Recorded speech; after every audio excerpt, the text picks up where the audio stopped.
Nalubog sa baha ang ilang lugar sa Metro Manila ngayong araw dahil sa localized thunderstorm habang nakapagtala naman ng mud flow sa ilang barangay sa Canlaon City.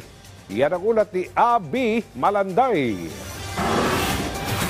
Bumuhos ang malakas na ulan kaninang tanghali na siyang nagpabaha sa ilang lugar sa Metro Manila. Sa Marcos Alvarez Avenue sa Las Piñas City, halos hanggang tuhod na ang baha, dahilan para hindi makatawid ng jeep at ilang sasakyan. Sa kaparehong lungsod rin ang bahang ito, kung saan nakuha pang magtampisaw ng ilang bata sa tubig ulan. Sa video naman ito nakuha ng isang netizen sa Caloocan City, makikita pa ang paglusong ng isang motor sa baha. Pero hindi kinaya ang lalim ng tubig. Ilang motor din ang nagtangkang dumaan, pero tumirik din. Ang isang truck ding ito sa Caloocan City, hindi na nakaalis sa gitna ng daan dahil sa pagtirik sa baha na umabot na sa bewang. Sa kaparehong lungsod pa rin, nakuna ng larawan ng isang netizen ang tubig baha na umabot na hanggang sa balikat.